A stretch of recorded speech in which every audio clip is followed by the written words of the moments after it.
Hallelujah.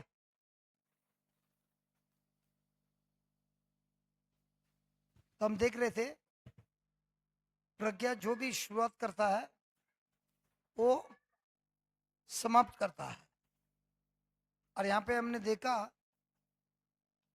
कि प्रभु यीशु उसको पुरोहित के पास जाने बोलता है ताकि पुरोहित उसको जांचने के बाद क्लीन सर्टिफिकेट देता है कि ये वापस क्या देता है, प्रमाण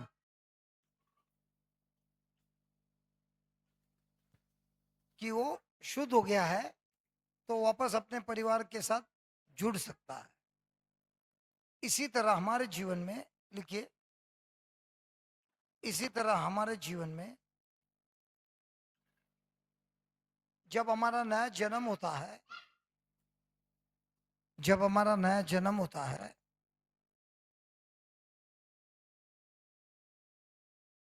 हम लोगों को भी, जब हमारा नया जन्म होता है हम लोगों को भी पाप से मुक्ति मिलती है। सॉरी, पाप से मुक्ति मिलती है।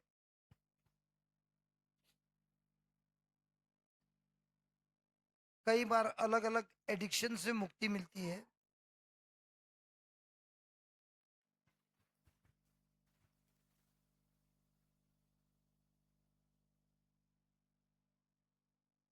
तब प्रज्ञा हमें सिखाती है, तब प्रज्ञा हमें सिखाती है हम लोगों को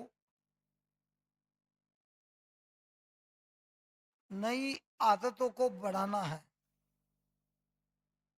हम लोगों को नई आदतों को बनाना है।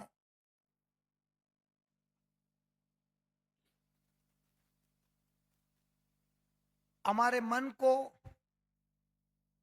परिवर्तन करना है।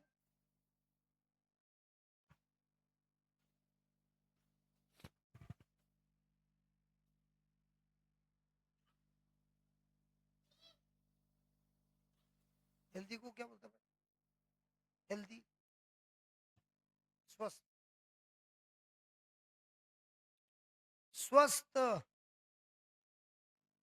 रिश्तों के साथ जुड़ना है, स्वस्थ रिश्तों के साथ जुड़ना है।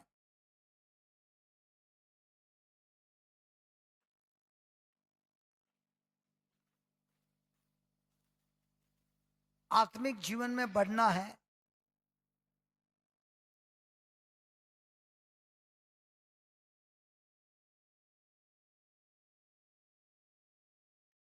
तो प्रज्ञा हमें सिखाता है, तो प्रज्ञा हमें सिखाता है आजादी। प्रज्ञा में सिखाता है कि आजादी शुरुआत है, आजादी शुरुआत है, अंत नहीं।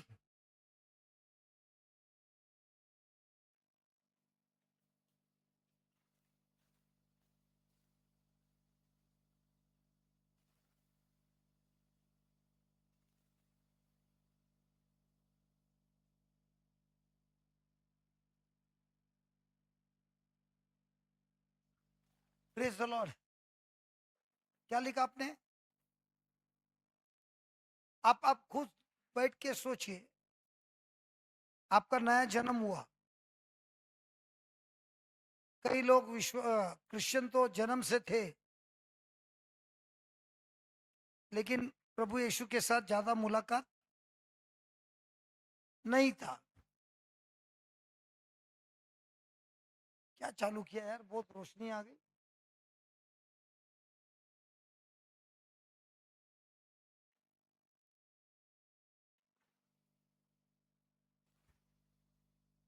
ये बल्ब पहले से था क्या? था, कुछ तो हुआ, तो पहले से था लेकिन बंद था, बंद था। तो स्विच ऑन किया तो क्या हुआ? रोशनी बढ़ गई। उसी तरह हमारे जीवन में क्या हुआ, हम तो क्रिश्चियन थे, बपतिस्मा भी हुआ, सब हुआ, लेकिन बपतिस्मा होने के बावजूद संसार ने हमारे बहुत सारे स्विच को बंद करके रखा था। फिर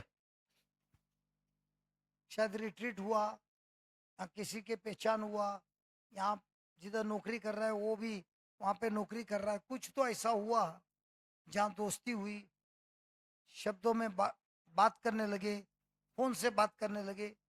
लेकिन इसके द्वारा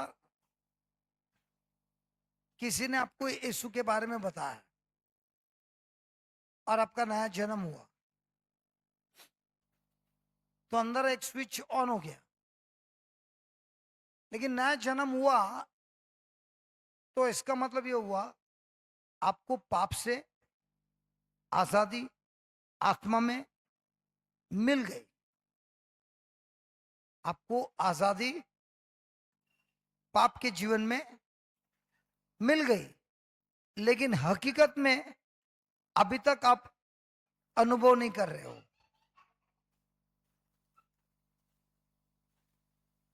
तो आपका जीवन चालू हुआ और आप वचन में आए, शायद आपको रिट्रीट आने का मौका नहीं मिला और आप नौकरी के लिए जा रहे हैं, 1 घंटे का रास्ता है, तो आप वही यूट्यूब में डाउनलोड करते हैं मोबाइल पे, जाने के टाइम सुनते सुनते रास्ते पे 1 घंटा जाने का 1 घंटा आने का, ये रोज का चालू है।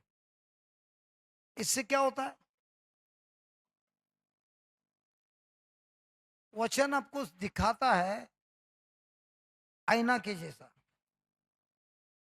हम लोग मर्द लोग को तो रोज आईना में देखना पड़ता है दाढ़ी करने, औरत लोग को तो दाढ़ी है नहीं तो उनको तो आईना की जरूरत नहीं, लेकिन हमको तो आईना में देख के बगैर दाढ़ी तो बना ही नहीं सकता है। इसके लिए सारे मर्द लोग आईना देखते हैं, औरत लोग को दाढ़ी नहीं है इसके लिए वो लोग देखते नहीं है। दाढ़ी किधर है, बाल तो तुम्हारा क्या ऐसा ऐसा किया तो हो गया ना, सब तो टाइट है, और पीछे गांठ बांध दिया हो गया। हमारा तो खुला खुला है।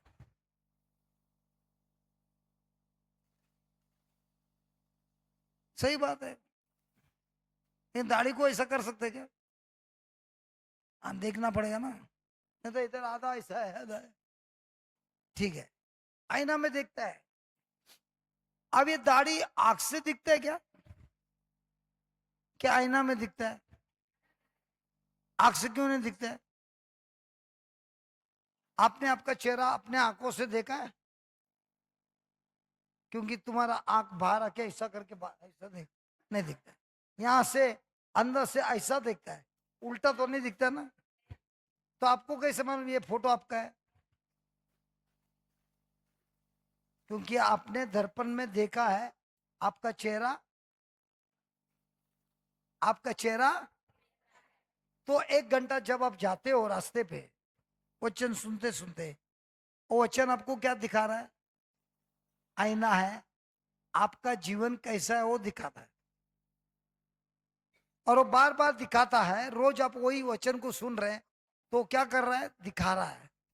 तो आपको पता चलता है कि भाई हम 20% 25% में जो आईना दिखाता है वैसा नहीं है, गड़बड़ है। आईना आपको गड़बड़ दिखा सकता है। अगर इधर दाग लग गया, कुछ दाग है, आईना आपको साफ करता है? तो साफ किसको करना पड़ेगा? अब ये मोसेस है, ये कैमरा चलाता है। अब बताइए आप कैमरा पे भरोसा रखेगा कि आईना पे भरोसा रखेगा? क्यों कैमरा पे नहीं? अरे तेरे को फिल्टर फिल्टर कैसे मालूम रे,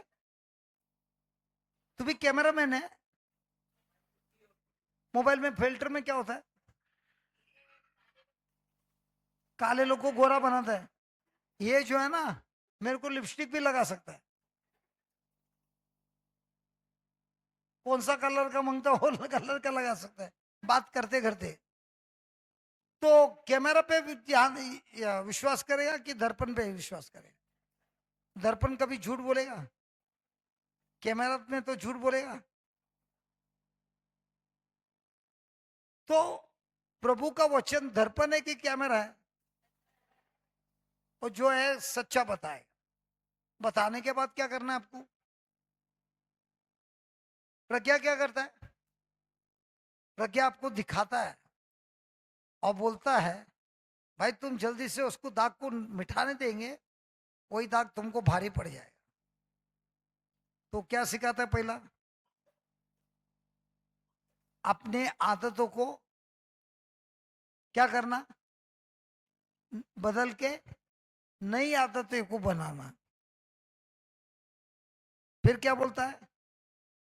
आपने क्या लिखा है उधर? अपनी आदतों को बदल कर नई आदतों को बनाना। आदत का मतलब क्या है? आदत क्या है? स्वभाव नहीं है आदत।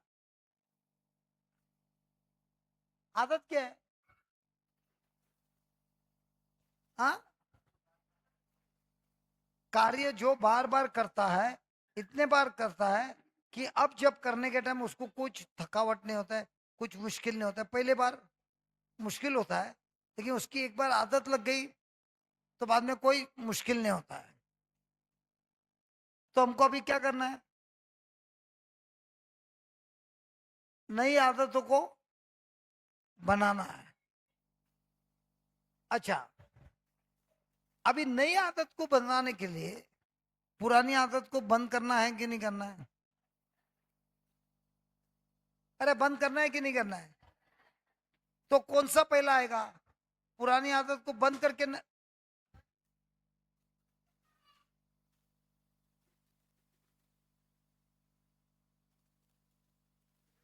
ए, ए, ए, ए, पुरानी आदत को बंद करना है कि नई आदत को चालू करना है? पहले क्या आता है? पहले पुरानी आदत को बंद करना है कि नई आदत को बनाना है?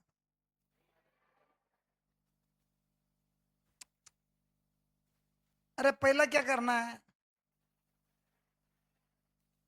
नई आदत को बंद करना है। पुरानी आदत को पहले बंद करना है। अरे तुम लोग मेरे को कंफ्यूज कर रहा है यार।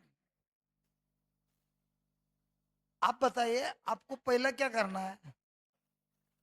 पुराने आदत को बंद करना है कि नहीं करना है? तो पहला क्या आएगा? पुराने आदत को बंद करो, फिर कभी नहीं होएगा।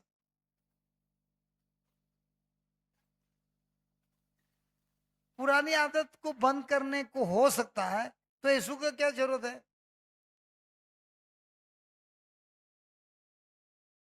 अच्छा ठीक है, ऐसा ऐसा गुस्से से मत देखो। गलेशियन 5:16 में देखो। कोई लोग मेरे को गुस्से से देख रहा है।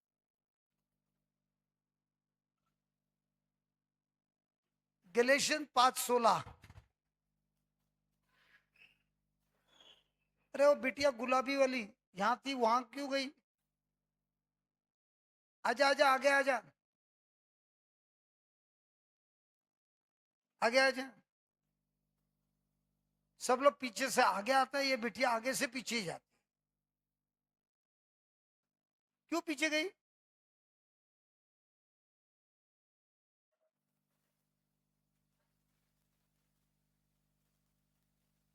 पढ़िए। अरे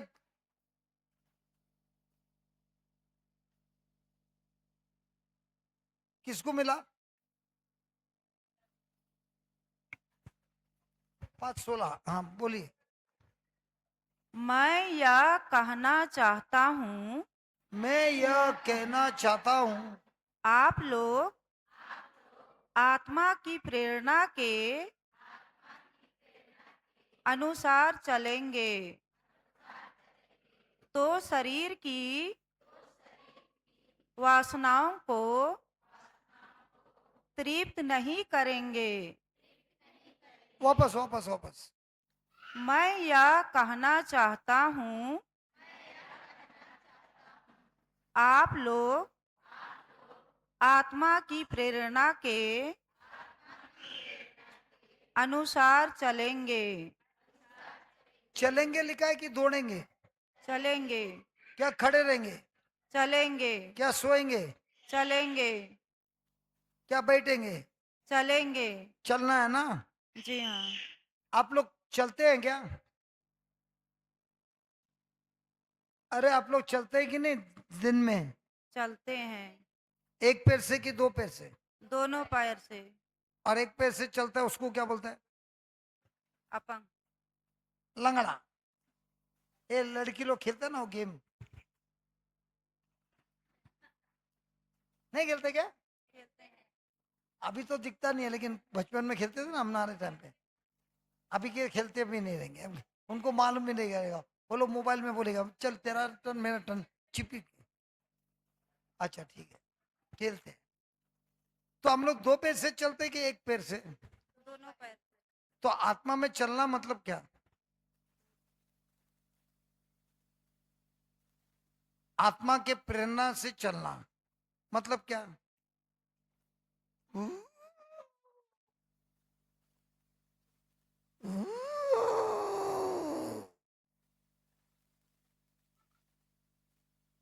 आत्मा के प्रेरणा से चलना मतलब क्या? कोई आत्मा के प्रेरणा में चलना अच्छा, मैंने क्या बोला? वचन क्या है? दर्पण है, बराबर है? तो कान में आप सुन रहे हैं वचन को बार बार। दर्पण आपको क्या दिखा रहा है? क्या दिखा रहा है? हकीकत। हमारे अंदर की कमीपन। सही है? तो जैसे ही दर्पण ने आपको दिखाया तो आपको क्या करना है? मान लो आपको किसी को क्षमा करने नहीं होता है, दर्पण ने आपको दिखाया कि आप इस व्यक्ति को क्षमा नहीं कर रहे हैं, तो आपको क्या करना है?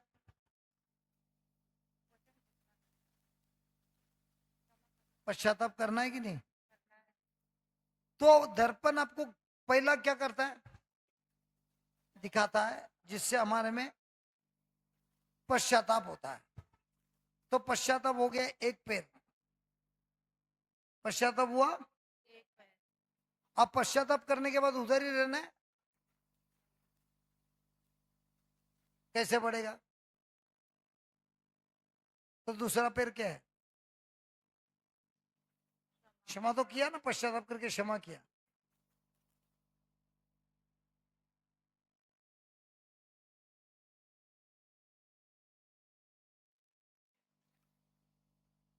एक पैर होता है पश्चाताप, दूसरा पैर होता है विश्वास से जो पश्चाताप किया है उसको निभाना। मतलब प्रभु मेरी गलती है कि मैंने इस व्यक्ति को क्षमा नहीं किया है, लेकिन अभी मैं आपके नाम से क्षमा करने तैयार हूं। तो प्रभु यीशु के नाम से मैं इस व्यक्ति को क्षमा करता हूं। अब ये क्या हुआ? विश्वास। ये क्या हुआ? पश्चाताप। पश्चाताप विश्वास, पश्चाताप विश्वास, पश्चाताप विश्वास। ये होता है क्रिस्ती जीवन का चलन, आत्मा में चलना। और ये जब दिन भर ये कार्य करता है, पश्चाताप क्षमा, पश्चाताप विश्वास, पश्चाताप विश्वास की प्रार्थना, पश्चाताप विश्वास की प्रार्थना, पश्चाताप विश्वास की प्रार्थना। तो पश्चाताप क्या करता है? हमें विश्वास में नए कार्य के लिए सामर्थ्य देता है। समझ में आ रहा है कि नहीं आ रहा? और बाइबल में लिखा है जो व्यक्ति आत्मा में चलता है, जो व्यक्ति चलता है कि खड़ा रहता है? तो चलने के लिए पश्चाताप की जरूरत है और विश्वास की जरूरत है। तो दिन भर हमको क्या करना है? पश्चाताप और विश्वास। और ये बार बार करने से क्या होता है? नहीं, आदत होती है। ये बार बार करने से क्या होता है? हमारे मन में परिवर्तन होता है। ये बार बार करने से क्या होता है? हमारा आत्मिक जीवन में बढ़ाव होता है। और जो पुरानी गंदी आदत है उसका क्या करेगा?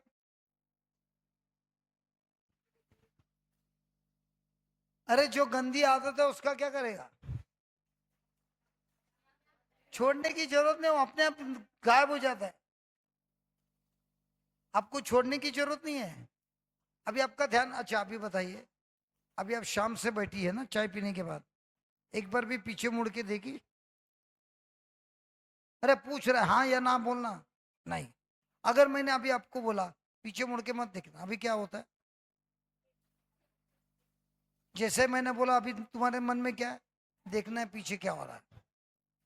तो जब हम दर्पण को देखते हैं, पश्चाताप करते हैं और विश्वास से आ, अनुग्रह को, अनुग्रह और विश्वास से चलते हैं, तो हमारा पूरा टाइम मन में क्या है?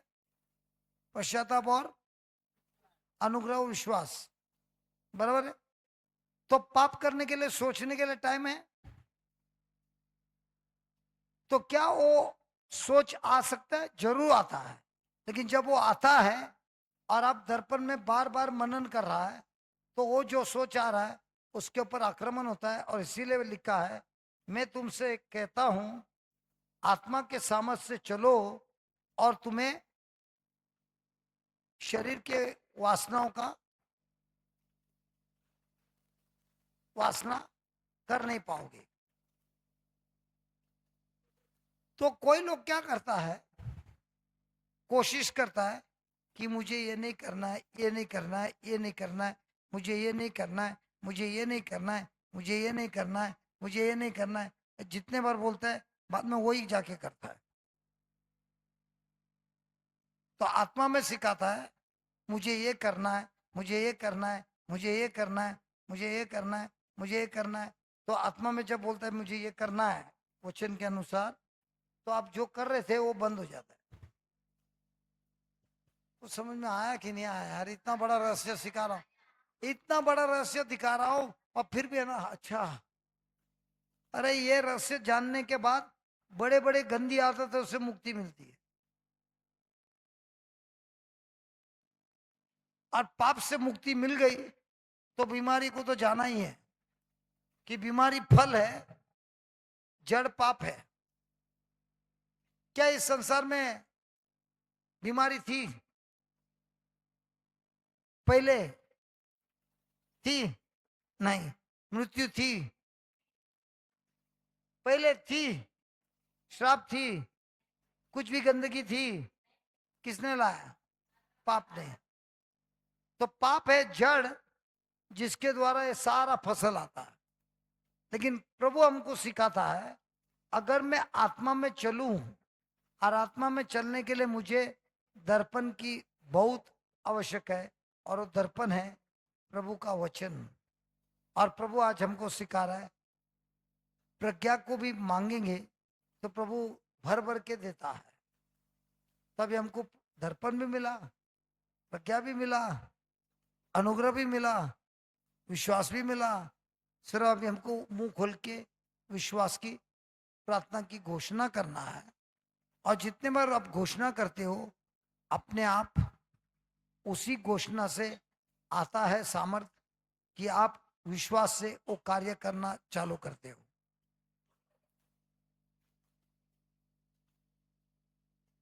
काहे समझा कि ना समझा? और एक बार समझाऊं, क्या नहीं समझा था?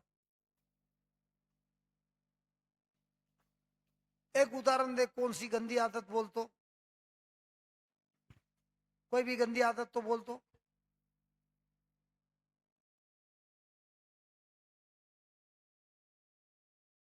नशा। तो आप बार बार बोल रहा है, ए प्रभु यीशु, ये मेरा शरीर आपका पवित्र मंदिर है और इस शरीर में आपका आत्मा निवास करता है। ए प्रभु यीशु, आपका वचन बोलता है जहाँ कहीं भी आत्मा है वहाँ मुक्ति है।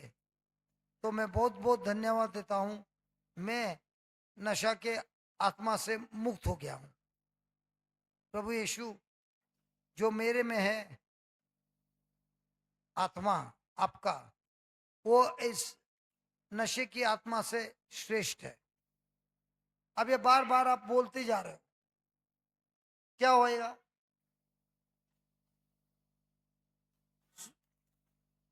तो आपको नाश करना है कि वचन आप उसको नाश करेगा?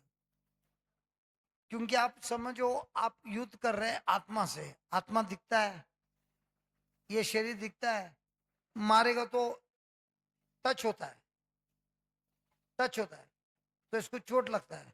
आत्मा को मार सकता है, लेकिन आत्मा को कैसे मार सकता है? आत्मा के हथियार से। और आत्मा का हथियार क्या है?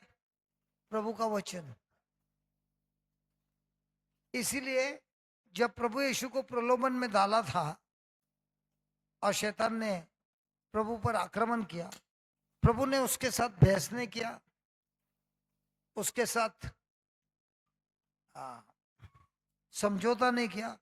उसने खाली सिर्फ ये बोला, वचन में लिखा है, और जो वचन में लिखा उसको ऐलान किया। जितने बार शैतान ने मुंह खोला झूठ बोलने की, प्रभु ने उसके मुंह में वचन ठोक दिया। जब उसके मुंह में बार बार ठोक दिया, उसका मुंह इतना भर गया वचनों से कि उसको भागना पड़ा। तो हमको क्या करना है? जब मन में विचार आता है, बैठ के सोचना है कि मुंह खोल के उसके मुंह में भरना है, उसके मुंह में भरना है हमारे से मुंह से आया हुआ वचन। और जब आप भर भर के देता है, वो दो बार सोचता है जाऊं कि नहीं जाऊं। तभी से आपका काम क्या है?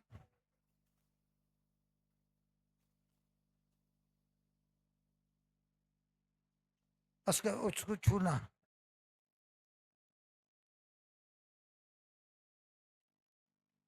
इसमें डरने की क्या बात है? वचन ही पढ़ रही है ना।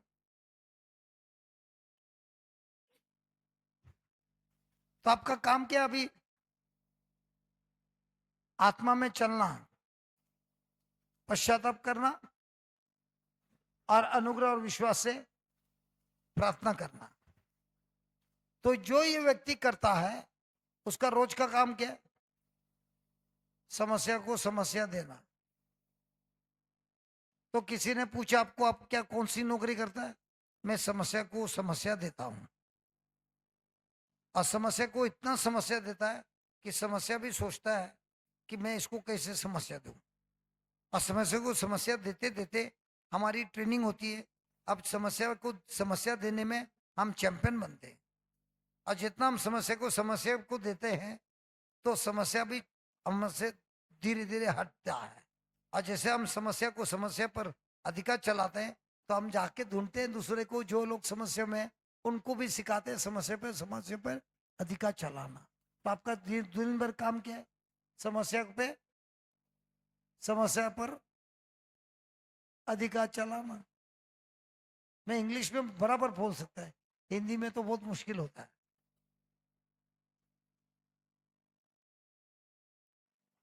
और जितना आप समस्या को समस्या पर लगा देगा, उतना आप आत्मा में चलेगा। और शरीर का जो लालच है वो क्या होएगा? ऐसे ही खत्म हो जाएगा।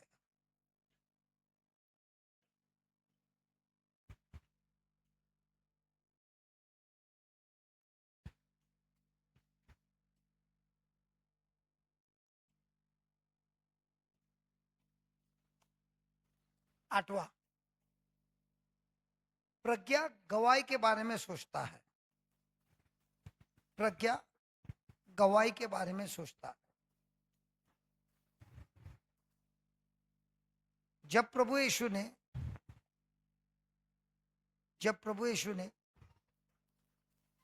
इस व्यक्ति को कहा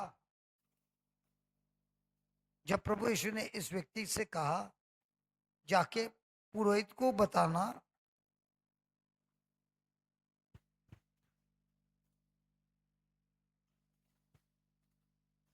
लोगों को नहीं,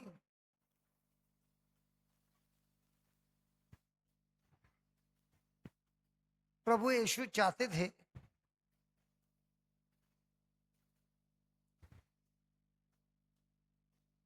कि पुरोहित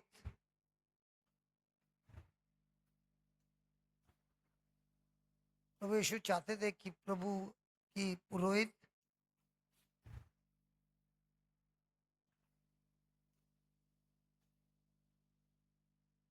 इस गवाही को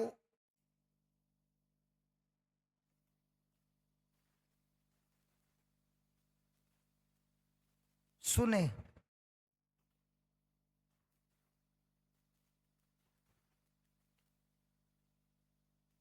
और ये कोढ़ी का व्यक्ति और एक कोढ़ी का व्यक्ति जिसकी चंगाई हुई थी, यह जिनकी चंगाई हुई थी, यह पुरोहित के लिए, पुरोहितों के लिए, पुरोहितों के लिए जीवित सबूत था।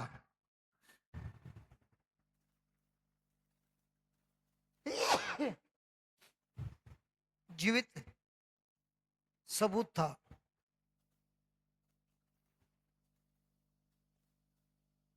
प्रज्ञा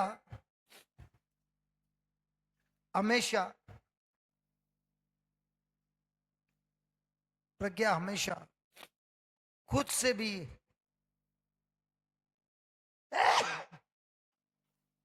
सॉरी खुद से भी ज्यादा सोचता है।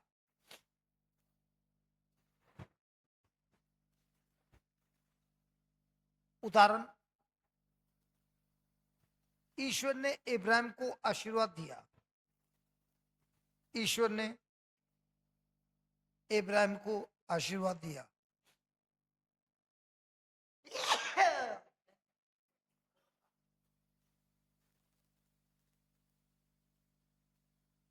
आप में से कितने लोग चाहते हैं प्रभु आपको आशीर्वाद दे?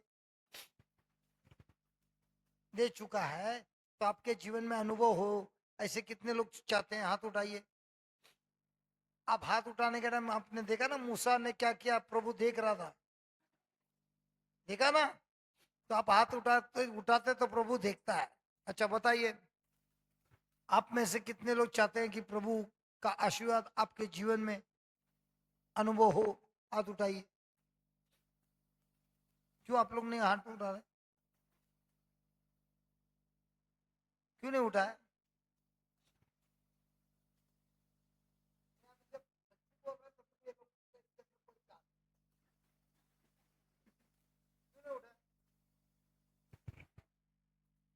अरे क्यों नहीं उठाया? तुमने उठाया था कि नहीं मरिए?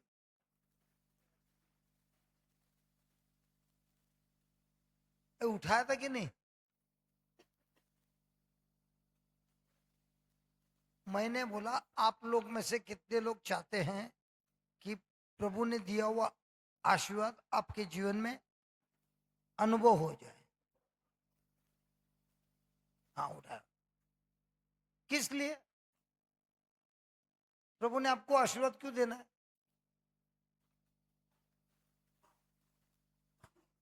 किस लिए? ये बहुत अच्छे जवाब है। किस लिए? इसका मतलब क्या है? क्या इसका मतलब क्या है? तो क्यों किया ऐसा? ऐसा ऐसा अचानक हो गया?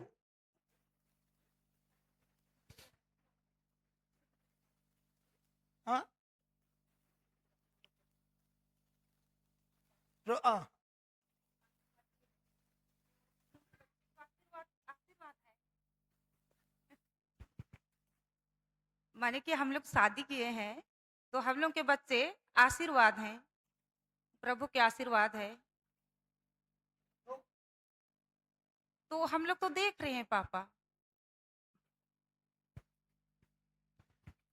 तो मान लो आपके खाते में 1 लाख रुपए डाल दिया, है कि नहीं? 1 लाख। अभी आप आनंदित होंगे कि नहीं? 1 लाख आपके खाते में है, आनंदित होंगे कि नहीं? हाँ। लेकिन खाता का नंबर नहीं मालूम। अरे जब नंबर नहीं मालूम कैसे निकालेगी?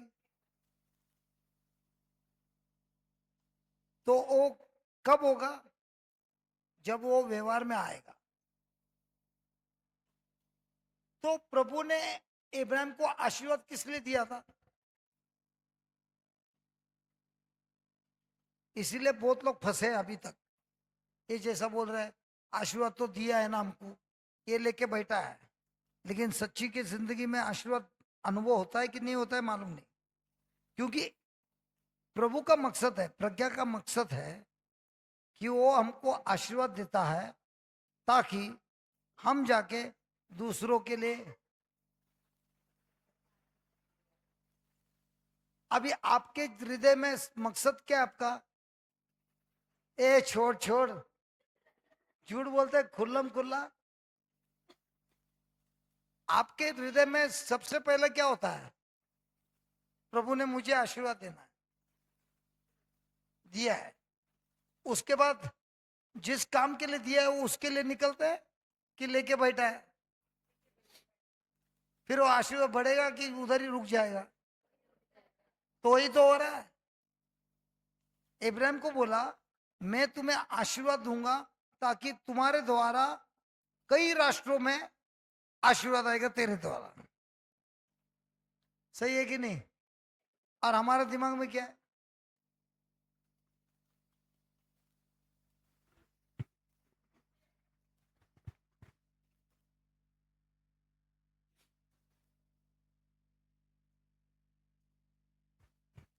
तो प्रज्ञा क्या करता है? हमको सिखाता है। तो प्रभु यीशु इन पुरोहितों के जीवन में क्या करना चाहता है? ये जो कोड़ी वाला आदमी है, ये तो चंगा हो गया। अब प्रभु यीशु उसको वहीं पे क्यों भेज रहा है? अरे पुरोहित को पास क्यों भेज रहा है?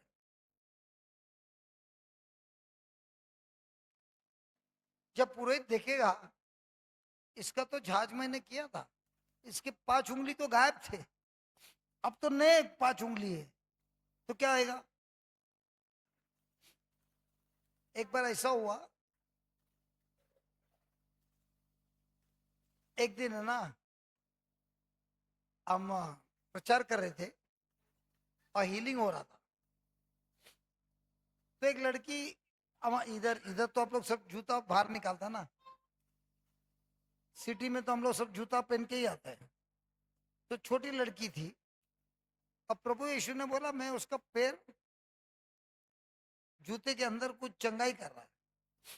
तो मैं लड़की को आके बोला तुम्हारे पैर के अंदर क्या हुआ है? तो बोली कुछ नहीं। मैं बोला लेकिन प्रभु तेरे पैर के अंदर कुछ चंगाई कर रहा है। तो उसने जूता निकाला, सॉक्स निकाला और पैर को देख रही है, लेकिन कुछ बोल नहीं रही। तो मैं बोला पैर को क्यों देख रही है, बोलती क्यों नहीं? छोटी लड़की थी। बोलती है मेरा एक्सीडेंट में 1 उंगली गया था, तो मेरे पास 4 उंगली थे, अब देख रहे हैं 5 उंगली है।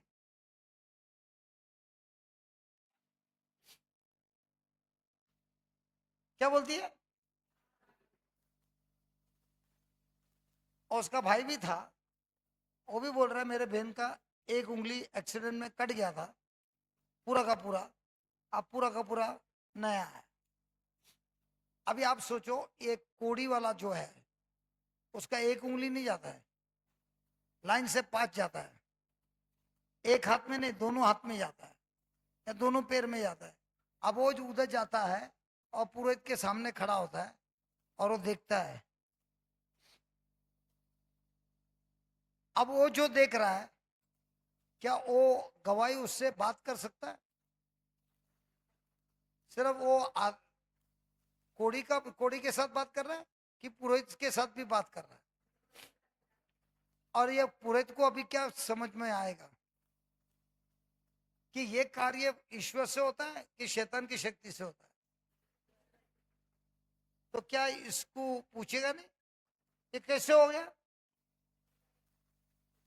तो बोलेगा मैं यीशु के पास गया था, उसने एक शब्द बोला और ये हो गया। तो इसकी गवाही से पुरोहित के दिमाग में क्या है? यीशु कौन है?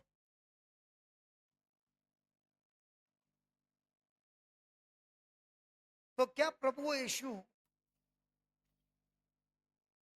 इस व्यक्ति के द्वारा पुरोहित जो ग्रंथ सुना रहा है, जो वचन सुना रहा है, लेकिन उसके अंदर विश्वास है? अच्छा ये बताइए, जो वचन प्रचार कर रहा है इसका मतलब उसके अंदर विश्वास है? कितने लोग हैं जो बाइबल आगे से पीछे तक सब पूरा पढ़ा सकता है लेकिन एक सरदर्द को भी चंगा नहीं कर सकता?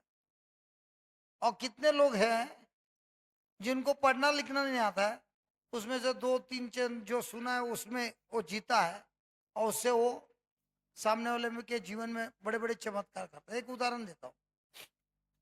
मेरे बाइबल स्टडी में एक नेपाली लड़का था, नेपाली, और वो बहुत दारू पीता था और उसकी खून की उल्टियां होने लगी।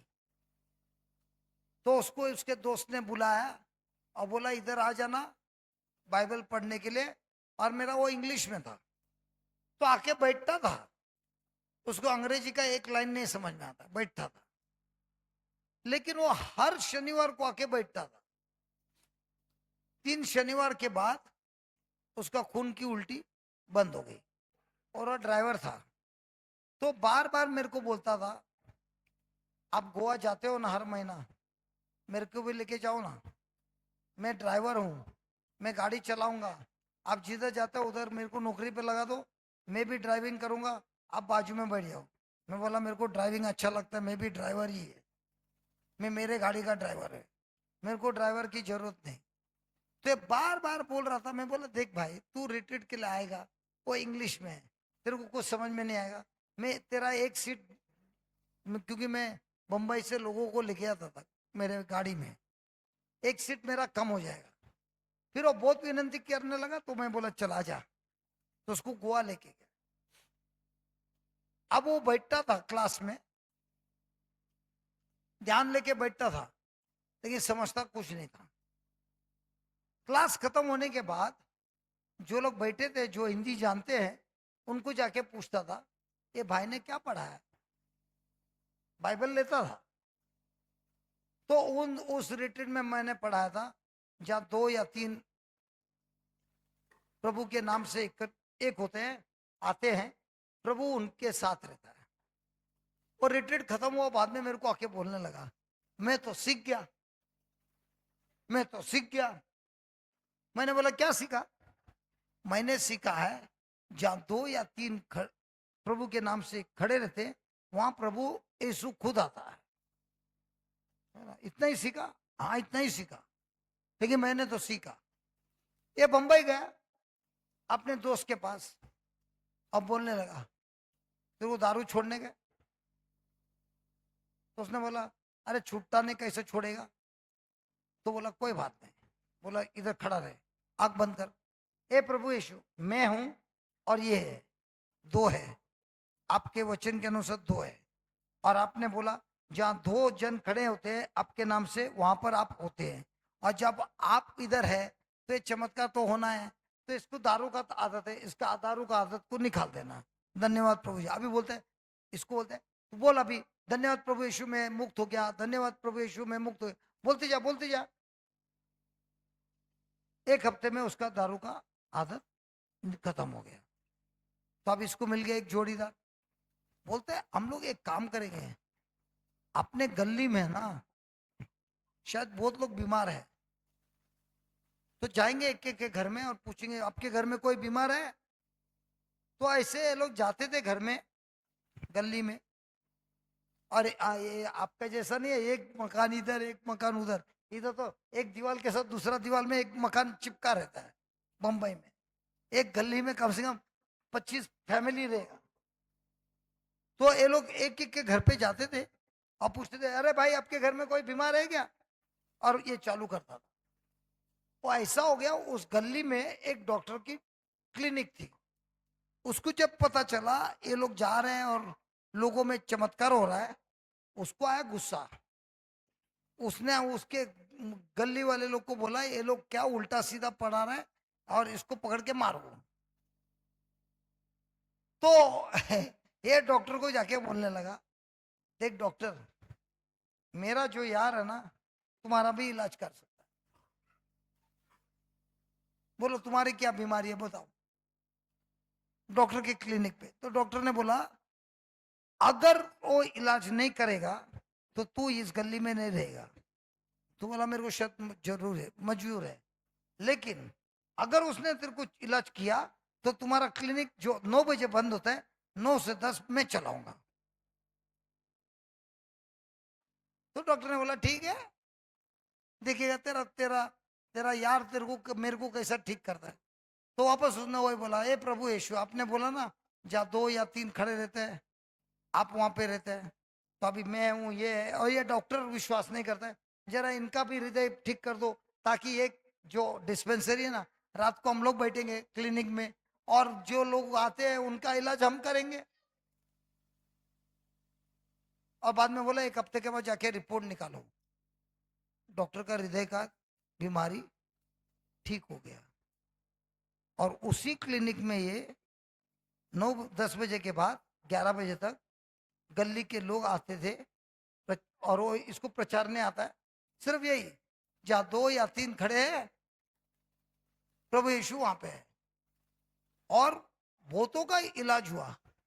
फिर मेरे को आके बोलने लगा ब्रदर मैं मेरे गांव जाना चाहता हूँ। रोने लगा मैं मेरा गांव जाना चाहता हूँ, मेरे गांव में भी बहुत लोग बीमार हैं। उधर भी चल जाएगा ना यीशु, तो उधर भी आएगा ना, मेरे को जाना है मेरे गांव में। और वो नेपाल निकल गया। आइए बताइए ये लड़का पढ़ा लिखा था क्या? तुम्हारे आंख में आंसू आया ना? हाँ, ये है ना जो पढ़ा लिखा नहीं था उसके द्वारा ये इतना सब हो गया। उसमें हिम्मत था कि मेरा यार है। वो मेरे हमेशा बोलता था मेरा यार को बुलाऊं क्या, यीशु मेरा यार है। मेरे यार ने मेरे को खून की उल्टी से बचाया, मैं मरने वाला था मुझे ठीक कर दिया। मेरा सच्चा यार है, मेरा दोस्त है। आइए बताइए, मैं खुद चकित हो गया यार, ऐसा ऐसा विश्वास है।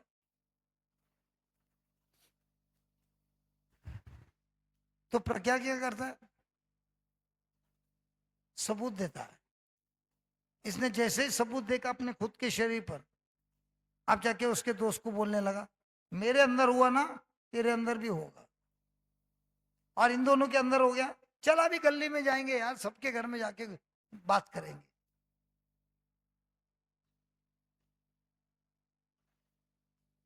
अब दिमाग में क्या बोलता है?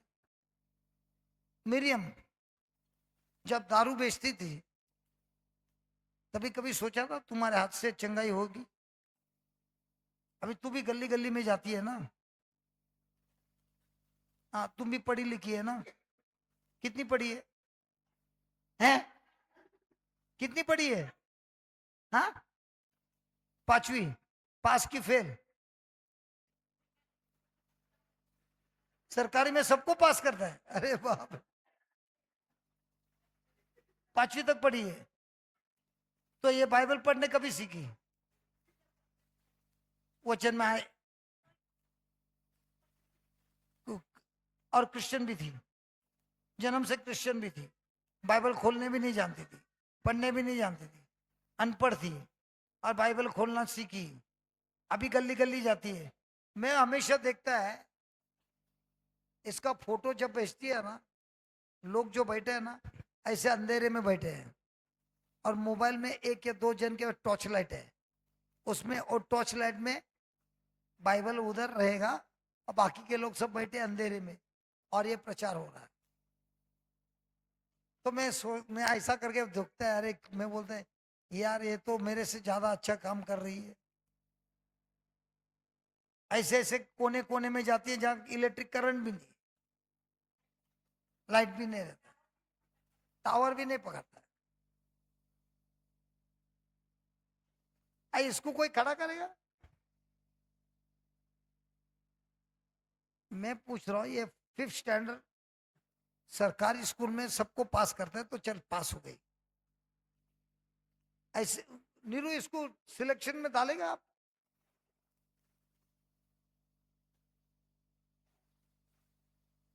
तो प्रभु के राज में वो देखता है क्या किसके पास कितना क्वालिफिकेशन है? वो खाली देखता है हृदय में कितना मेरे साथ जुड़ा है, कितना मेरे से प्रेम करता है, कितना मेरे साथ जीता है। काय बरं वाटलं की नाही? 5वी, तुम्ही किती? अरे 9वी आहे, ही 5वी आहे, मग तुमच्याकडनं होणार की नाही? तिचा नंबर घे.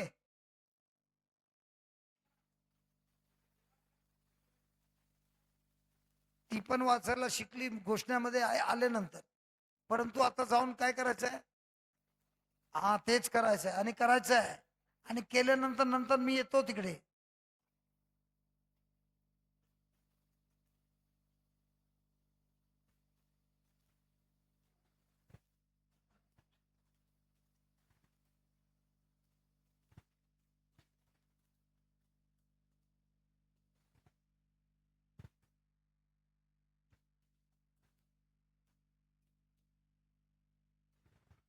अरे ये तो छोड़ो, जो पॉकेट मार मारते थे ना ट्रेन में, उनकी गैंग के साथ रिट्रीट था 2 साल के लिए मेरे सेंटर में।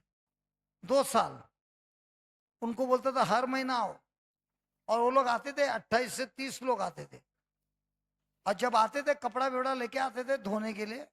और ये लोग कभी घर ऐसा मकान में रहे नहीं है, और टाकी में हमारा 150 लोग के लिए टाकी है, उसमें टाकी खत्म नहीं होएगा, 28 लोग टाकी खत्म करते थे। और इनका बच्चा, हम लोग वॉश बेसिन में दांत घिसते हैं ना, इनका बच्चा वॉश बेसिन के अंदर बैठेगा और उसके वहां से आईना देखेगा।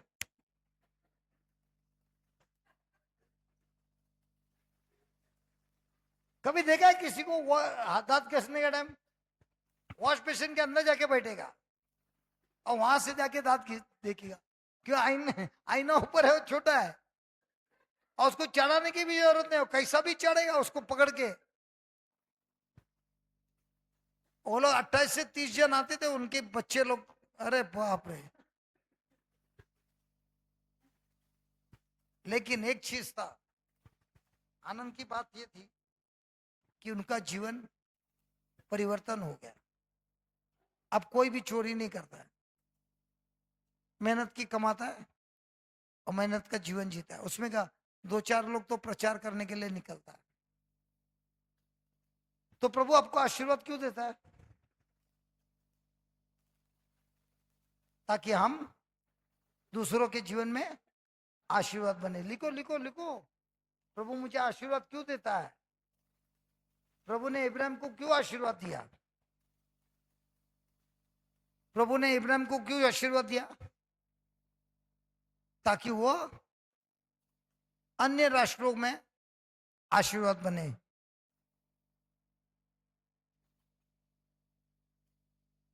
प्रज्ञा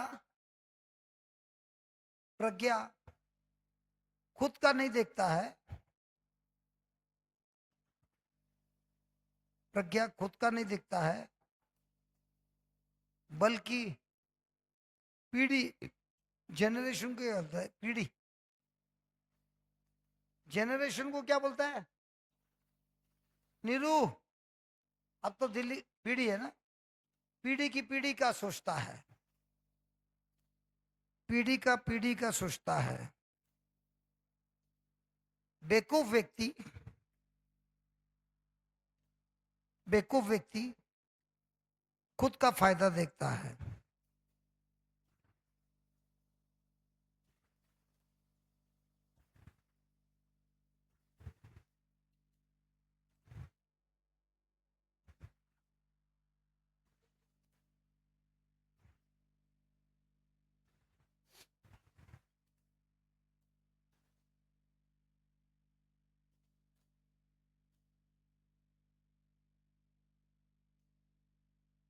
बाजू वाले को बोले तू कौन है, पूछ पूछ कौन है, आशीर्वाद है कि बेवकूफ है, उसको पूछ तू कौन है। तो जब तुम बोलते आशीर्वादित है तो तुम्हारे दिमाग में क्या है, खुद का फायदा कि पीढ़ी का फायदा। अरे बोलो ना, मेरे को मालूम है वक्त हो गया, मेरा बात करने का बंद हो गया।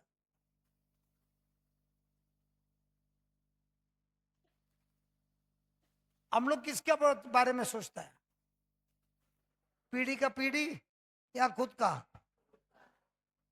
तो आप लोग कौन है,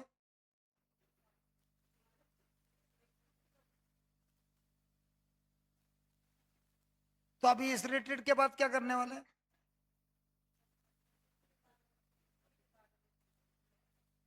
तो प्रज्ञा आपको क्या सिखाएगा, अरे प्रज्ञा आपको क्या सिखाए।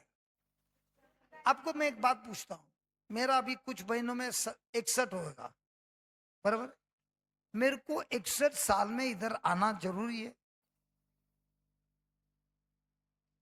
घर में बैठ के आराम से रिटायरमेंट का जिंदगी नहीं जी सकता है मस्त में सो के,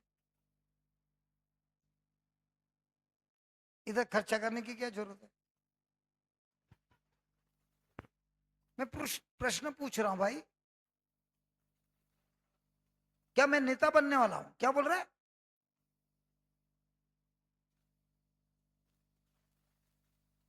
नेता बनने की तैयारी कर रहा है, क्या बोल रहे हैं, सुना। हाँ सुमन, मैं सुन रहा, तू मेरे को बोल रहा मैं नेता बनने के लिए तैयारी कर रहा है, फिर।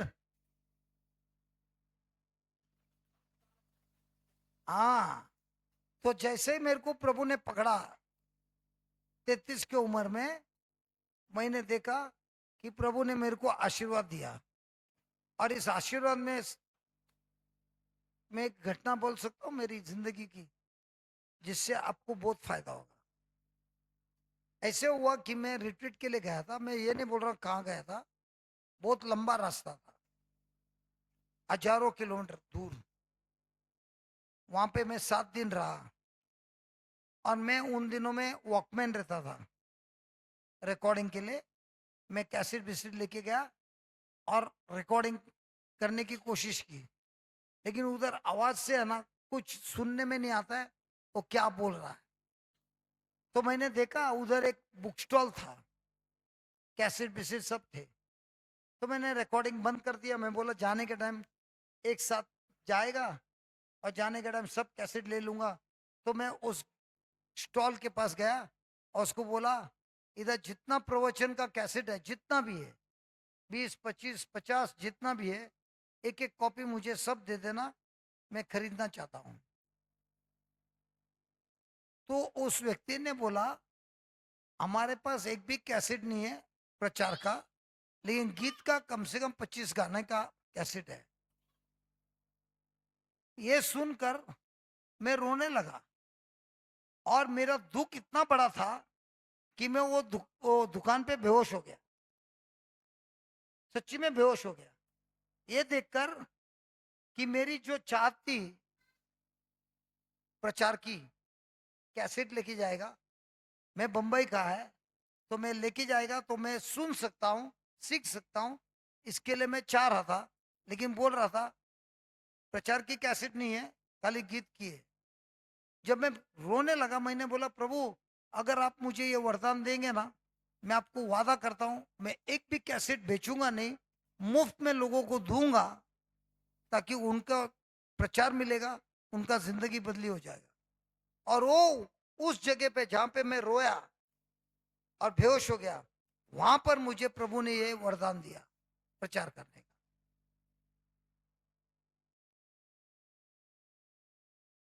तो जितना आप प्रभु के प्यासे होते हैं कि प्रभु मुझे ये वरदान दो, मैं इस वरदान को लेकर धंधा नहीं करूंगा, लेकिन मैं इस वरदान को लेकर लोगों के जीवन में भलाई लाऊंगा।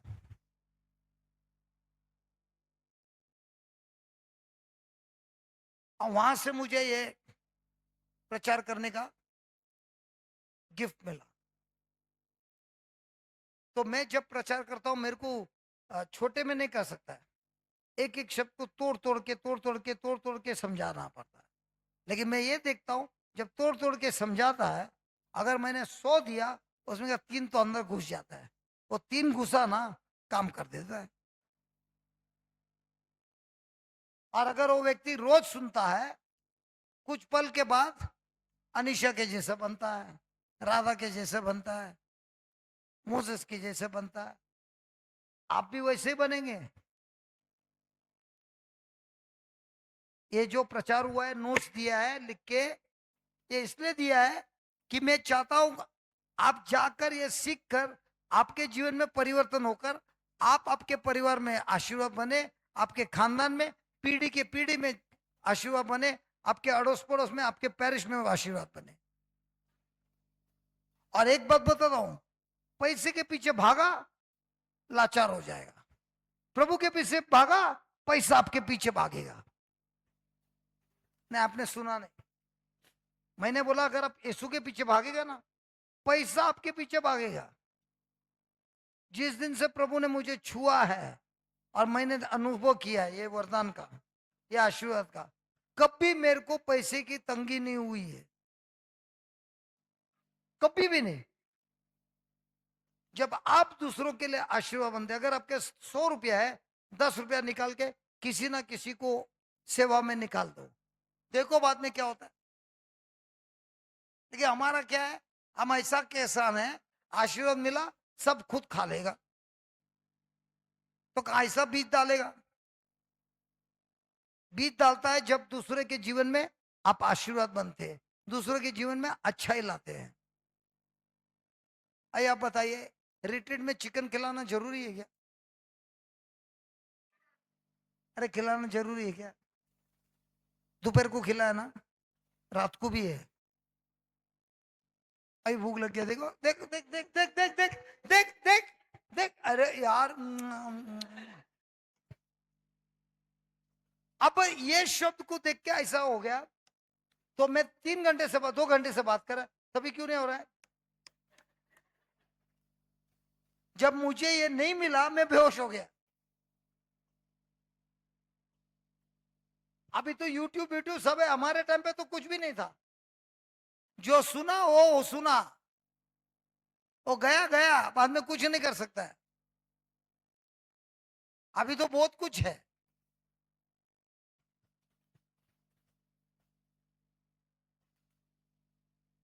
लिखिए लिखिए, आज के एक दिन ज्यादा देगा तो चलेगा ना, चलेगा ना। चिकन खिला के तुम लोग खुश करते हैं यार। चल तुम लोग को आज चिकन खिलाएगा, 1 घंटा मेरे को एक्स्ट्रा दे देना। लिखिए, प्रज्ञा मनुष्य के स्वभाव को समझता है। 9वां पॉइंट, प्रज्ञा मनुष्य का स्वभाव को समझता है।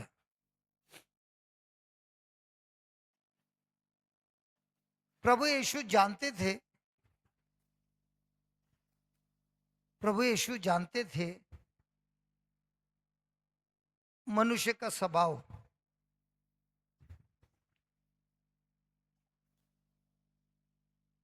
जब इस व्यक्ति को चंगाई मिली, जब इस व्यक्ति को चंगाई मिली, यह बहुत प्रसन्न हुआ। एक्साइटेड को क्या बोलता है? प्रसन्न हो गया। हाँ हाँ, क्या हुआ?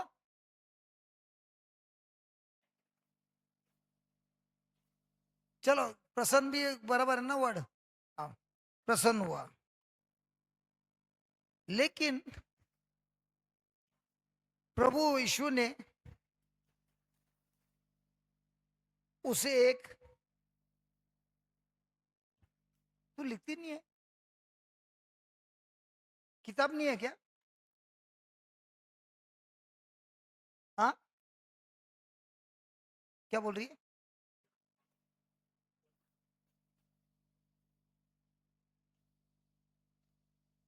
तो यहाँ से कोई दे देगा ना बुक, ठीक है, कल हम बुक ला के देंगे, लिखना हाँ? ए बिटिया लिखना। प्रभु यीशु ने उसे एक उचित संदेश दिया।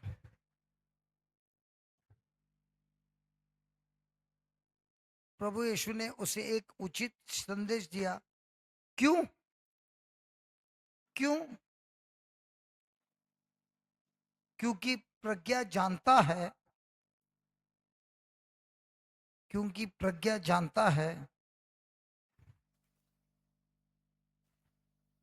कि कभी कभी भावना कार्य करता है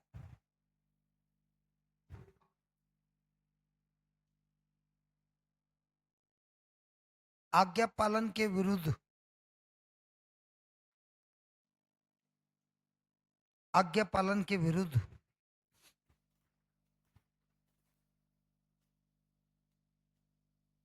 यह व्यक्ति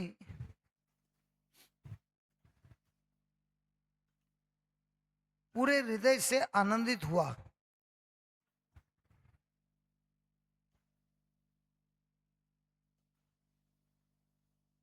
ग्रैटिट्यूड।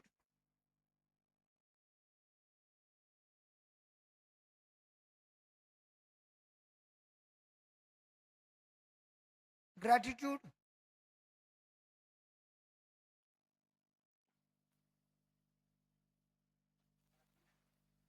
मोबाइल नहीं है क्या? आभारी। आभारी, पूरे हृदय से आभारी था।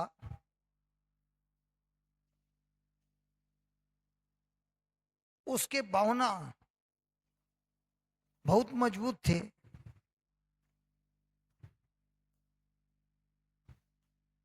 आभारी था, उसके भावना बहुत मजबूत थे। और प्रभु यीशु ने दिए हुए संदेश पर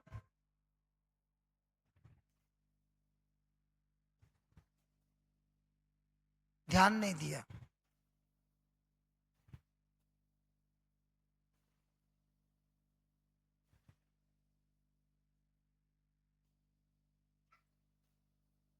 जिसके वजह से प्रभु यीशु के कार्य में, जिसके वजह से प्रभु यीशु के कार्य में मुश्किलें आई।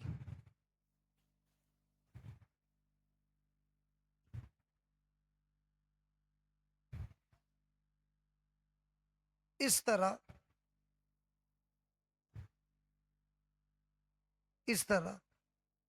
बहुत बार विश्वासी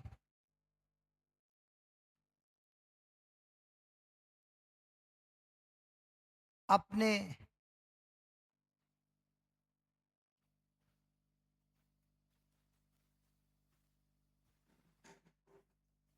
खुशी की भावना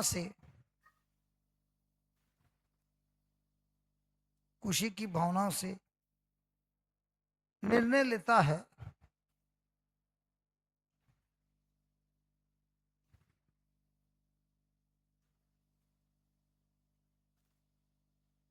ऐसे समय पर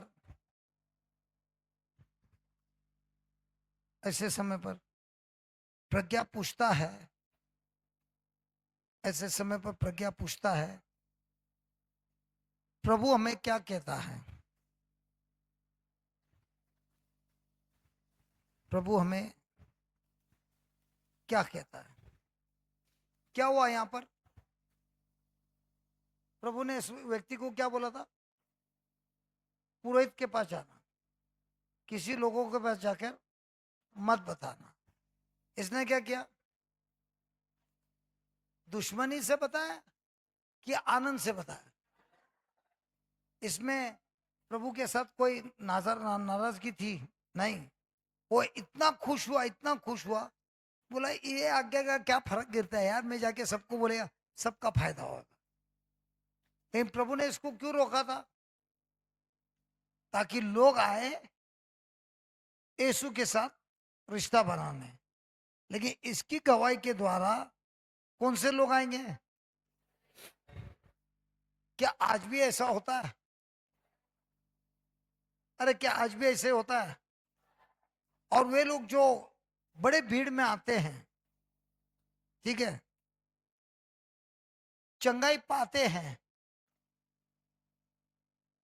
ले, लेकिन क्या उनके जीवन में परिवर्तन होता है? क्योंकि उनका मकसद ही होता है और एडवर्टाइजमेंट भी होता है, यीशु के पास आओ, चंगाई का सीजन है। तो जब लोग आते हैं, किस आशा में आते हैं? कौन सा बड़ा है, यीशु के साथ रिश्ता या चंगाई का रिश्ता? आपको क्या लगता है ये 10 दिन की रिट्रीट क्यों करता है? यहाँ पर हम क्यों चंगाई का प्रार्थना नहीं करते हैं? क्यों हम नहीं चाहते लोग यहाँ पर चंगाई को देखकर आए? यहाँ पर लोग आए कि यहाँ पे चंगाई नहीं होता है, यहाँ पर स्वर्ग राज्य का रहस्य सिखाता है। और जिसको इसकी इसकी टेस्ट की एडिक्शन होता है, तो बाद में वो चंगाई के पीछे नहीं भागता है,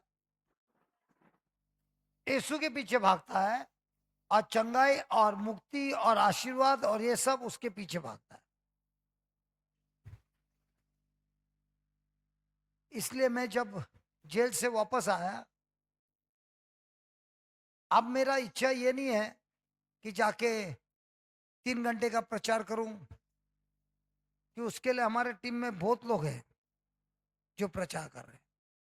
लेकिन अलग अलग जगह पे 8 दिन 10 दिन का प्रचार रखेगा, तो वे लोग आएंगे और एक ही टॉपिक को 8-10 दिन गहराई से समझाएंगे। उदाहरण देता हूं, ये बाहर जमीन है, बाहर पानी दिखता है। तो हमारा गोवा में है ना, नए जगह पे रिट्रीट बनाया, कुछ 15 लोग आए थे स्टार्ट में, एडवर्टाइजमेंट नहीं किया, बहुत कम लोग को बोला, 15 लोग आए। 15 लोगों में भी ऐसी तकलीफ हुई कि वो म्यूनसिपालिटी का पानी जो आता था वो 15 लोग के लिए भी काफी नहीं था। तो अभी ये मुसीबत में तो कुछ करना है, टैंकर लाना है, बोरिंग करना है या कुआं बनाना है। टैंकर लाया, हमेशा ड्राइवर के पीछे लगना पड़ेगा। बोरिंग किया, नमक का पानी आता है। कुआं किया, मीठा पानी मिलता है लेकिन उसका गारंटी नहीं है। तो मैंने एक आदमी को बोला, जरा देखना भाई कोई कुआं वाला मिलता है क्या। तो कुआं वाला हमारे जगह पे आया, सब ऐसा देखने लगा और मेरे को बोलने वाला लगा, अरे इस जमीन में तो बहुत पानी है। मैं बोला, तुमको कुछ एक्सरे वाला चश्मा है क्या, अंदर का दिखता है? तो बोला, तुम्हारे इस जमीन में इतना पानी है, कहीं भी खोदेगा तो पानी मिलेगा। मैंने बोला ठीक है, मैं तुमको जगह बताएगा, तुम खोदेगा, अब पानी नहीं निकला तो पैसा तो मेरा जाएगा। तुम तो बोले खोदा ब्रदर, हमने तो आपका काम किया, हाँ, और पानी नहीं मिला, वो तो हमारा क्या कर सकता है। तभी ऐसा ऐसा करेगा। बोला एक काम करेगा, आप जगह बताओ, मैं खोदूंगा, अगर पानी नहीं मिला पैसा मत दो। अरे ये तो बहुत अच्छा है यार, ये तो बहुत अच्छा है। तो बाद में वो बोलने लगा, पानी की गारंटी है। तो मैंने बोला, अरे यार तेरे को इतना गारंटी कैसा है, बाहर से दिखता है क्या, यहाँ से दिखता है? तो बोला, बहुत आसान है यार, तुम्हारे इधर इतना नारियल का पेड़ लगा है और सबके सब मोटे हैं, सबके सब। वो मोटा इसके लिए है क्योंकि उसका जड़ पानी तक जा रहा है। अगर पानी नहीं रहता ये सब पतले होते। तो नारियल के झाड़ को देख के बोल रहे किधर मांगते हो तो बोलो मैं खोदने तैयार है। तो उसने खोदना चालू कर दिया। पहला दिन, दूसरा दिन, तीसरा दिन खत्म हुआ, करीब करीब 40 फुट तक खोदा, एक बूंद पानी नहीं आया। कितना दिमाग में क्या आ रहा है? बोल बच्चन तो हो सकता ना। तो मैं उस आदमी को पूछा, भाई 3 दिन हो गया पानी नहीं है, क्या होएगा? अरे बाबा आने वाला है, टेंशन नहीं लेना। उसको तो कुछ थोड़ा भी फिक्र नहीं, क्योंकि जैसे ऐसा खोद रहा था पैसा भी तो ले रहा था, और रिंग डालने के लिए पैसा लेना पड़ता ना। तो मैं बोला ये तो बहुत होशियार है, पैसा मत देना बोलता है, लेकिन पैसा तो ले रहा है। और चौथा दिन पे सवेरे कुछ 10-11 बजे मिट्टी थोड़ी गिल्ली हो गई, कुछ 11 बजे पानी मिला, भरपूर पानी मिला। तो मैं बोला देख भाई तू जनवरी में खड्डा कर रहा है, मैं तेरे को मई में इसलिए नहीं बुलाया क्योंकि जब उस समय है ना सब लोग जमीन में खोदने को बोलता है क्योंकि पानी का लेवल नीचे आता है। मैंने तेरे को जनवरी में बुलाया ताकि तू खोदेगा और मई में आके और खोदेगा। अभी तो खोद के हो गया ना, तो अभी एक 8-10 फुट तभी खोदना। तो बोलने लगा भाई इधर इतना पानी है, इतना पानी है, और मैं जब खोद के जाऊंगा ना, अगर तुमको पानी की कमी होगी जब चाहे तभी बुला लेना, हम और खोदेगा, लेकिन जितना हम खोद के देगा ना तो पानी का कमी नहीं होगा। अब ये मैं प्रश्न पूछता हूं, ये आदमी जो कर रहा था इसको गारंटी था? किस पे गारंटी था? कैसे गारंटी मिला? नारियल के पेड़ को देखकर। तो हम जब खोदता है हमको भी तो गारंटी मिलता है कि नहीं? वचन को लेके मनन करता है, तो अब क्या कर रहा है? खोद रहा है। तो अब क्या कर रहा है? खोद रहा है। अभी आज शाम को दोपहर को हमने किसी का डिक्टेशन नहीं लिया। बहुत लोग कितना हद तक सही है। आज तो दोपहर को ऐसा लग रहा था पूरा छाती भी थी, एक दो का बटन भी टूट गया रहेगा। जो अंदर आया ना, जब मैंने बोला आज किसी को नहीं पूछने वाला ये ऐसा, लेकिन मेरे को ये पूछना है तुम खोदने तैयार है कि नहीं है? बोलने में तो अच्छा लग रहा है, जब उसको लेके बैठ के पढ़ता है, बाहर करता है, तब क्या होता है? तुम खोदना चालू करता है। अभी ये ममता आई थी, आप लोग से 3 या 4 पूछता था, उससे मैं क्या बोलता था? 20-25 बोलना है। वो डरती थी। क्यों नहीं? खोद खोद के बड़ा कुआं बना है। तो जितना तुम पढ़ते हो, मनन करते हो, उतना खोदा है, पानी तो और निकलेगा ही निकलेगा, लेकिन ऊपर ही ऊपर खोदा है। 4 वचन पढ़ा, वो भी हिलते हिलते, ढूंढ ढूंढ। मैं मैं मैं क्या क्या स्वीकार नहीं करूंगा? क्या क्या? मैं प्रभु यीशु को बोल रहा है मैं तुझे नहीं छोड़ूंगा। अरे प्रभु यीशु तेरे को बोलते है मैं तुझे नहीं छोड़ेगा। कितने लोग आके बोलते हैं मैं प्रभु यीशु को बोलता है मैं तुझे नहीं छोड़ूंगा, मैं तुझे। अरे यार क्या कर रहा है तू?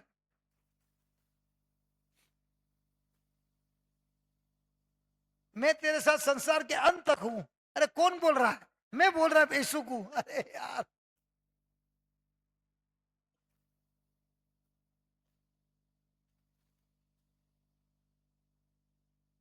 तो पोपट के जैसा पड़ेगा तो समझेगा नहीं। तो अभी आप खोदना चालू करेगा, पानी का गारंटी है कि नहीं है? अब पानी निकला तो आपका काम, जो भी मुसीबत है उस पर जीत आपकी है कि नहीं है? लेकिन अगर पहला दिन खोदा नहीं मिला, दूसरा दिन हुआ नहीं मिला, तीसरा दिन हुआ नहीं मिला, छोड़ दिया होता, चौथा दिन हम लोग जितना खोदता है, सुनो सुनो, जितना खोदता है उतना अब जल के नजीक नजीक नजीक नजीक आ रहा है। तीसरे दिन में हमने छोड़ दिया होता तो पानी मिलता, और अभी जो पानी पी रहे हैं हम लोग, इतना मस्त पानी है कि पूछो मत। अभी यहाँ पर भी कौन सा महीना है? जून। सब जगह पे इतना पानी रहता है। अरे मैं पूछ रहा हूं भाई, तुमच्या गावात आहे का एवढं पाणी? आणि एवढं गोड पाणी असते बोरिंगचं. बोरिंगचं पाणी हार्ड वॉटर असते. इकडचं पाणी बघितलं असं वाटतं बावडीमधलं पाणी काढलं.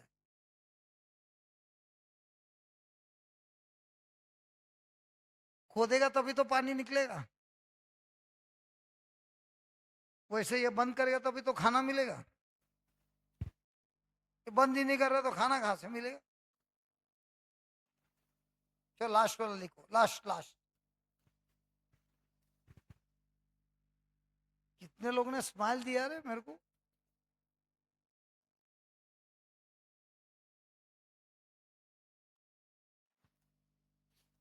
प्रज्ञा, प्रज्ञा क्रूस का रहस्य सिखाता है. प्रज्ञा क्रूस का रहस्य को दिखाता है.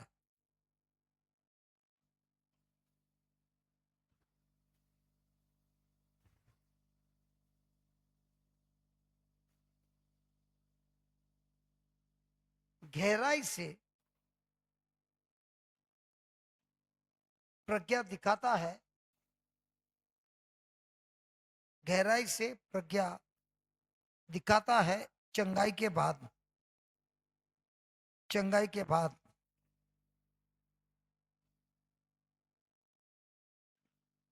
चंगाई के बाद क्या हुआ? अच्छा, चंगाई के पहले क्या हुआ? चंगाई के पहले क्या हुआ? हाँ, चंगाई के पहले क्या हुआ? ये जो कोड़ी वाला आदमी था वो बाउंड्री के बाहर था, क्योंकि उसको बोला था तू अछूत है, तुझे अंदर आने अधिकार नहीं है. और यीशु कहाँ था?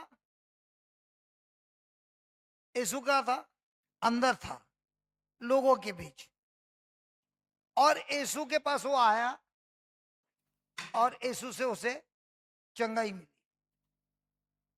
और इसने जाके लोगों से सब बात किया.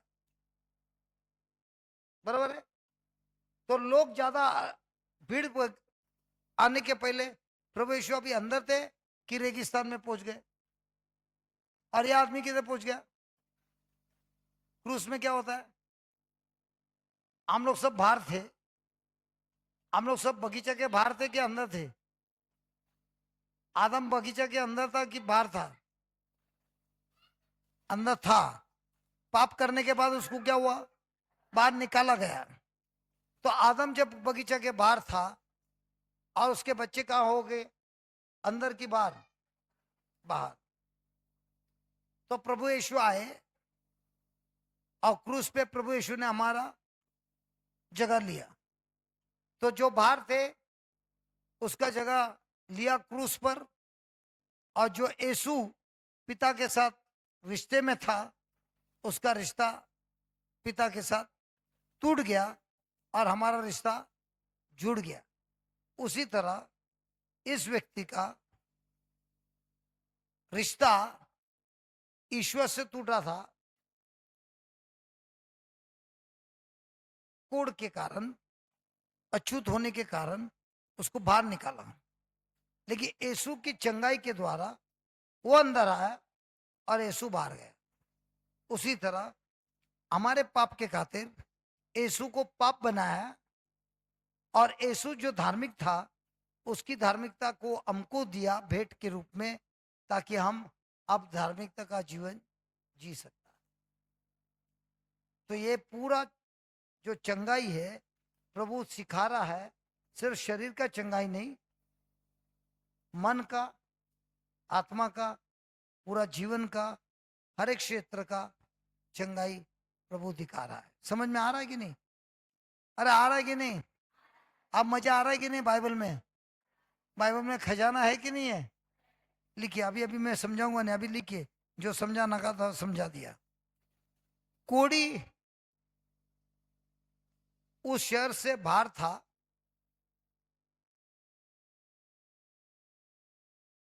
कोड़ी व्यक्ति शहर से बाहर था।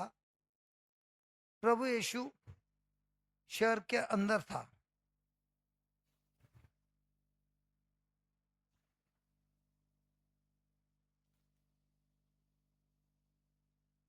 इस व्यक्ति की चंगाई के बाद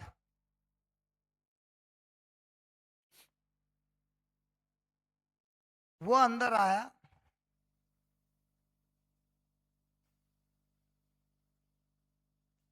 और प्रभु रेगिस्तान में पहुंच गया। 45वां वचन कहता है,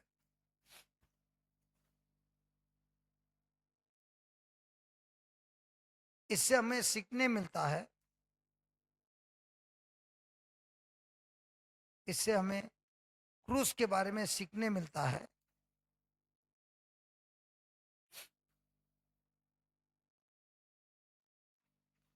कोड़ी की चंगाई के द्वारा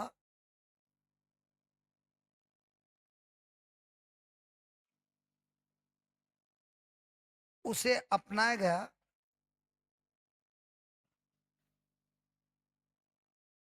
और प्रभु यीशु को हमारे पाप के कारण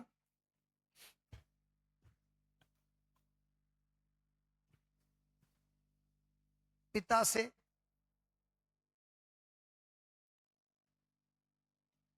दूर किया कर दिया गया, पिता से अलग कर दिया गया।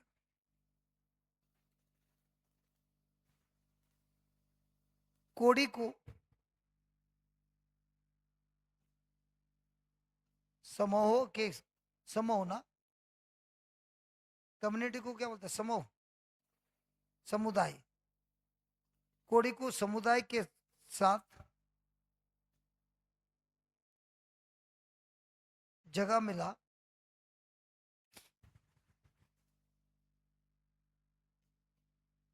यीशु को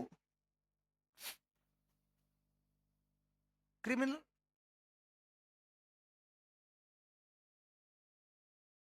क्रिमिनल आउटकास्ट,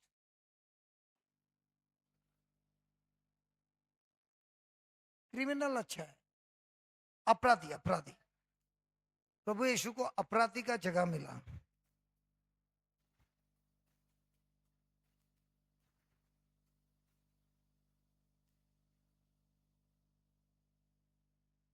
इसी समझ से इसी समझ से संत पौल सिखाते हैं, इसी उदाहरण से, इसी शिक्षण से संत पौल सिखाते हैं, क्रिस्त ईश्वर का सामर्थ्य है और ईश्वर का प्रज्ञा है, और ईश्वर का प्रज्ञा है। 1 कोरिन्थियन 1:24,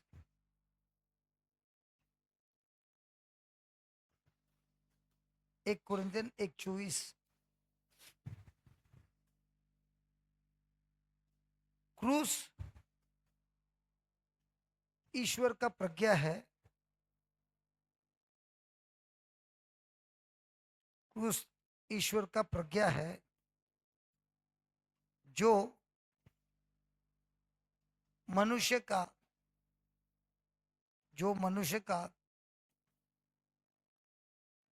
सबसे ऊंचा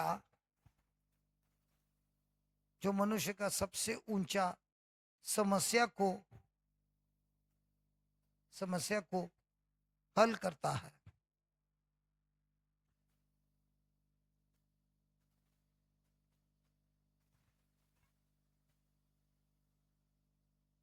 कोड़ी का प्रार्थना था, कोड़ी व्यक्ति का प्रार्थना था, कोड़ी व्यक्ति का प्रार्थना था, प्रभु जी मुझे चंगा कर।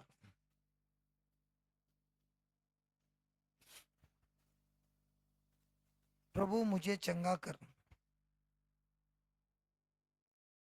यीशु ने उसे, प्रभु यीशु ने उसे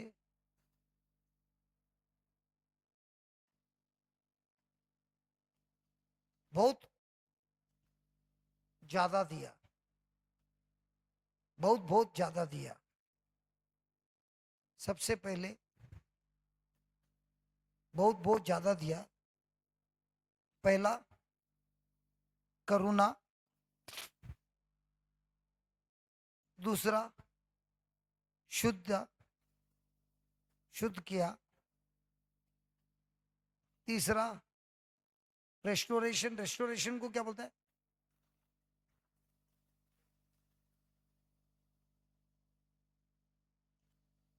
पहाड़ी। आपने सुना?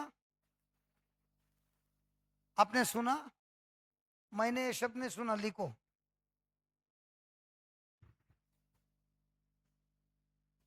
चौथा ओबीडियंस, आज्ञा पालन, आज्ञाकारी। पांचवा गवाही, पांचवा गवाही। और यही है, और यही है उद्धार का चित्र, और यही है उद्धार का चित्र।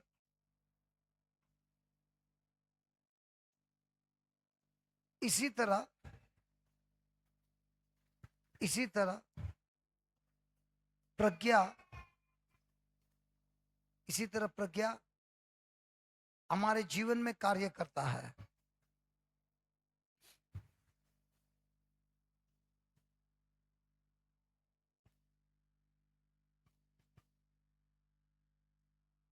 सामर्थ देता है, सामर्थ देता है।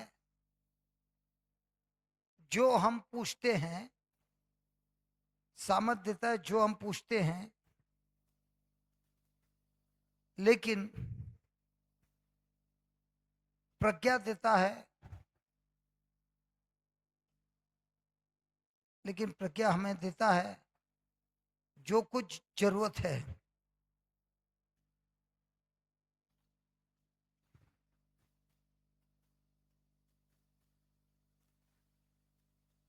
कोड़ी व्यक्ति ने नई चमड़ी के लिए प्रार्थना किया, या शुद्ध चमड़ी के लिए प्रार्थना किया। अरे रे ओ, उसका कुर्सी जरा रोको। कोड़ी ने उसे, कोड़ी ने प्रभु से शुद्ध चमड़ी के लिए प्रार्थना किया, लेकिन प्रभु यीशु ने उसे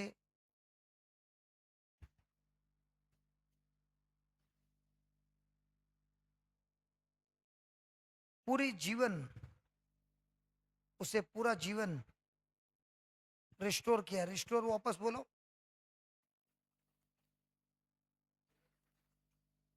रेस्टोरेशन का नाम क्या?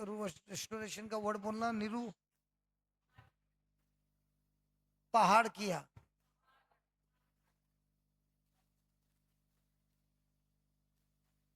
जाने दो, जाने दो, मैं तुम लोग कुछ और कुछ लिखिएगा। आप लोग ने सुना ना, वही लिखो। और यही है प्रज्ञा का कार्य।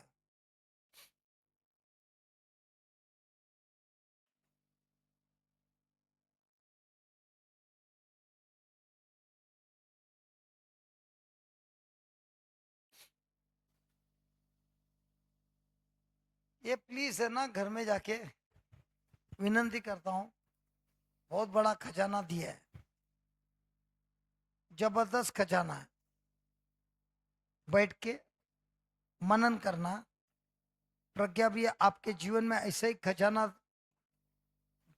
आप जब खोदेंगे, तो यही प्रज्ञा आपके जीवन में भी कार्य करेगा। और जो भी समस्या चल रही है, उस पे जिताएगा तो सही, लेकिन जिताने के पहले आपके चरित्र को बदली करेगा, आपको आशीष में भर देगा, और आप बन जाएंगे दूसरों के जीवन में आशीर्वाद। आपने चोपड़ी विपड़ी बंद करके यार, पर्स भी सब बंद करके जिप भी मार दिया यार।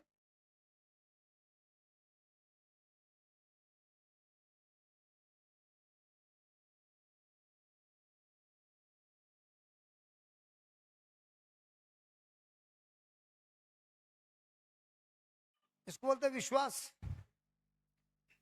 मैंने बोला ना लास्ट लास्ट पॉइंट है, तो इन्होंने विश्वास किया। विश्वास का मतलब क्या? मैंने सुना और सुनने के अनुसार मैंने मेरा कार्य शुरुआत भी कर दिया। तेरी माँ असली विश्वासी है।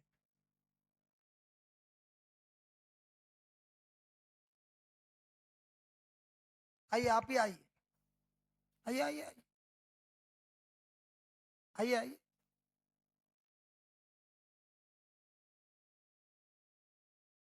आपने जो सीखा, प्रभु को धन्यवाद। धन्यवाद पिता ईश्वर, धन्यवाद पवित्र आत्मा ईश्वर, धन्यवाद यीशु। अभी इस समय मु- मुझे और इस जगह पे सब हम सबको जो भी प्रज्ञा के बारे में बताया है, उसे हम अपने जीवन में आपकी सहायता की ज़रूरत है प्रभु यीशु। आपको हमारे जीवन में बुलाते हैं।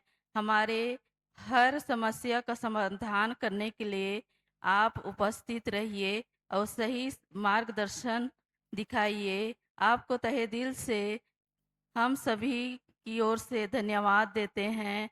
हमारी प्रज्ञा प्रज्ञा आपकी प्रज्ञा के द्वारा हमें हर समस्याओं से हमें बाहर निकालिए, इसलिए आपको हम निकालिए कि जिताइए। जिताइए। इसके लिए मैं धन्यवाद देती हूँ। आपने हमें आशीर्वाद दिया है जिसके द्वारा हम भी दूसरों के लिए आशीर्वाद बन सकें। धन्यवाद स्वर्गीय पिता, प्रभु यीशु के नाम से मांगती हूँ, आमीन। डरने लगा, उस दिन बहुत डर लगा, आज डरने लगा। Very good.